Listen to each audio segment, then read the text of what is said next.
Hi and welcome back to the channel, and I hope you're all doing okay.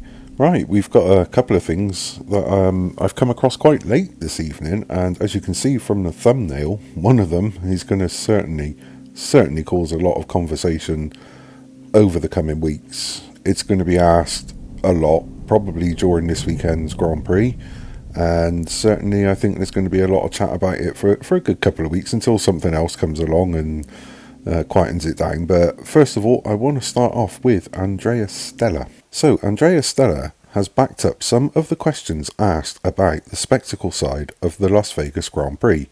He said, "I think the timetable is very challenging. It's very challenging for the staff and it's very challenging for everyone. So ideally, this is also a matter that can be reviewed. And what I could say is that it was a stretch. It was taken to the limit in terms of the spectacle, in terms of the entertainment and the show.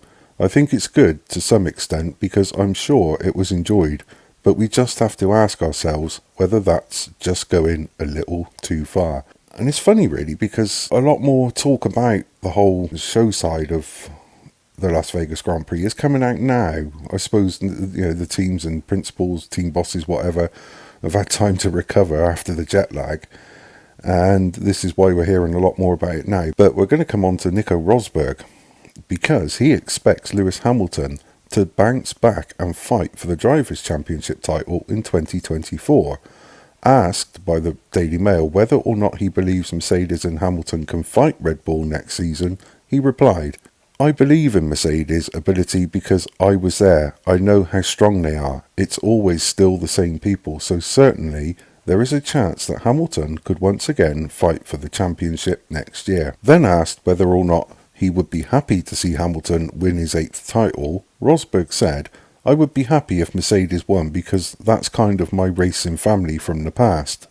But then Lewis, I'm neutral there. I just would like a great fight for the championship and may the best driver win. But I'm not biased in that sense, obviously."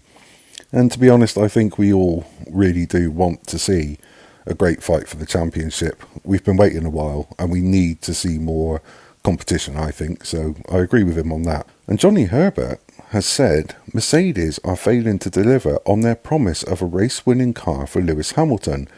In an interview with Express Sport, Herbert was unconvinced by Mercedes' ability to live up to their bold claims.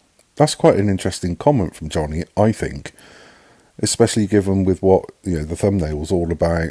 And it's been 2 years that Mercedes have been off the pace, so that I find that quite interesting. Which brings us on to Lewis Hamilton, who has approached Red Bull about the possibility of joining the team before committing his future to Mercedes. And Christian Horner has sensationally claimed that, apparently. So, as we know, Hamilton has won 6 of his 7 world titles with Mercedes after spending a decade with the team. But Horner has revealed he held discussions with Hamilton's camp. Horner told the Daily Mail, "We have had several conversations over the years about Lewis joining. They have reached out a few times, most recently earlier in the year.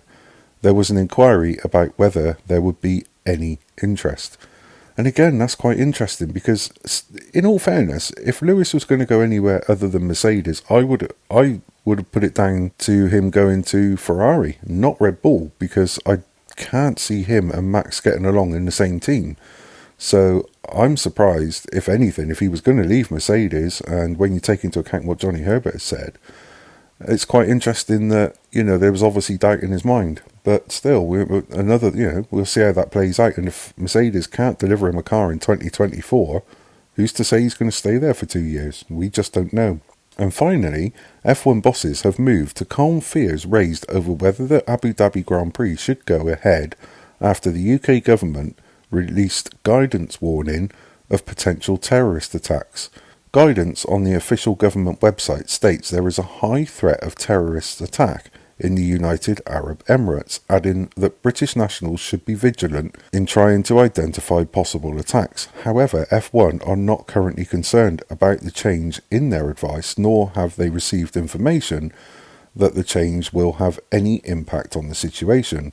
However, strong security measures will be in place for the final race of the season. So, Well, there's a lot going on, isn't there? But I must admit, I do like Abu Dhabi. I love the Grand Prix starting in daylight, and you watch that sunset before getting into night. It's just spectacular. I think I love that. Yeah, I'm quite looking forward to this weekend. There's not a lot happening apart from a few fights in the championship between Mercedes and Ferrari, and I think AlphaTauri are bringing upgrades to try and challenge Williams. So just a couple, but it will be interesting. But anyway, if you do like what I do, please like and subscribe, and also press the notification bell so that you get those warnings of my uploads, because they're exciting. Sorry. Again, thank you for your support. I do appreciate it. I really do. And until the next time, take care.